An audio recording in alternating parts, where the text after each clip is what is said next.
మీరు రెగ్యులర్గా overlock machine చూస్తూ ఉంటారు కదండి, దాంట్లో థ్రెడ్ ఎలా ఎక్కించాలో తెలియదండి చాలా వరకు. ఫస్ట్ రెండు మాత్రం ఈజీగా పెట్టగలుగుతారు, ఇది ఈ తాడు ఎక్కియడం మాత్రం చాలా కొంచెం కష్టంగా ఉంటుందండి. దాన్ని ఎలా ఎక్కియాలో నేను ఇప్పుడు ఈజీగా చూపిస్తానండి మీకు. ఇది దీంట్లో కిందికి తీసుకోవాలి. చిన్నగా నాట్ ఉంటుంది, దీన్ని పక్కకు జరుపుకోండి. ఫస్ట్ ఈ నాట్లోకి మెల్లగా దీన్ని కిందికన్నాక దీని ఎడ్జ్ ఉంటుంది ఒకటి, ఎడ్జ్లోకి ఇట్లాంటి మనం దాన్ని నాట్లోకి లాగిన తర్వాత ఇక్కడ ఒక థ్రెడ్ మీరు కొంచెం వెనుకకి అనాలన్నట్టు. ఇప్పుడు నా రెగ్యులర్ మిషన్ ముందుకంటారు కదా, మిషన్ కొంచెం వెనుకకి అనాలి. వెనుకకన్నాక చిన్నగా మనకి ఇక్కడ ఒకటి వస్తుంది హ్యాండిల్ వచ్చినప్పుడు ఏమవుతుంది, అప్పుడు కొంచెం దారం ముందుకు తీసుకొని 2 టైమ్స్ పెట్టడం ఉంటుంది. ఒకసారి చూడండి. ఫస్ట్ ఇలా పెట్టాలి,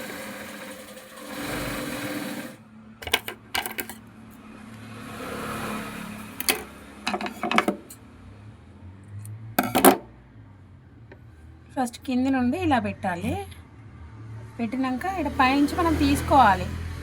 మెయిన్గా మనం చేతితో అలవాటు చేసుకుంటే చాలా బెటర్ అండి. చిన్న పట్కారతో పెడుతూ ఉంటారు కానీ టైంకి మనకు దొరకవు, ఆగమాగం అక్కడ ఇక్కడ పెట్టేస్తూ ఉంటాం కదా, ఆ టైంకి మర్చిపోతూ ఉంటాం, అబ్బా ఇలా అని కంగారు పడుతూ ఉంటాం కదా. అట్లాంటివన్నీ వదిలేసి మన దగ్గర ఉన్న ఏ ఐటమ్స్ ఉన్నాయో వాటితో ఎలా పెట్టాలనేది చూసుకోవాలి. ఇక్కడ చిన్న హోల్ కనిపిస్తుంది కదండి మీకు, నెక్స్ట్ ఆ హోల్లోకి పెట్టాలి దారం అనేది.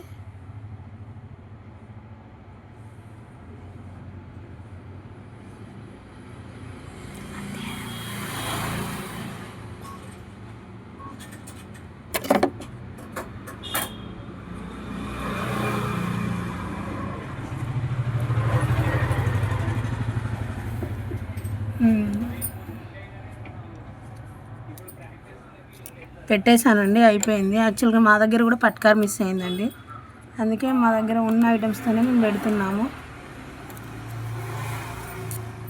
వర్క్ కావడం చూస్తున్నామండి. పట్కారు ఉండాలి లేదా అనేది పక్కన పెట్టేసి దీన్ని ఇలా పైకి వేసేసి మళ్ళీ దీన్ని ఇలా క్లోజ్ చేసుకోండి. క్లోజ్ చేసుకున్నాక ఇక్కడ 2 థ్రెడ్స్ ఉంటాయి, ఇది కొంచెం కట్ చేసుకోండి, మళ్ళీ అందులో ఇరుకుతుంది. పక్కకి వేసుకొని క్లోజ్ చేయండి. క్లోజ్ చేశాక మనకి ఇక్కడ థ్రెడ్స్ ఉంటాయి కదా, ఇవి 2 పక్కకి వేసుకొని నార్మల్ క్లాత్ పెట్టండి.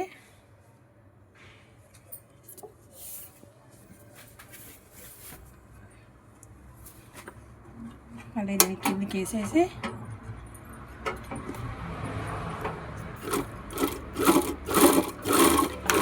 చూడండి, ఇలా నీట్గా చక్కగా వచ్చేస్తుందండి. అందరు చాలా భయపడిపోతుంటారు థ్రెడ్ పెట్టడం, కానీ సులభంగా మనం ఇలా పెట్టుకోవచ్చండి. మన ఫినిషింగ్ కూడా చాలా నీట్గా వచ్చేస్తుంది.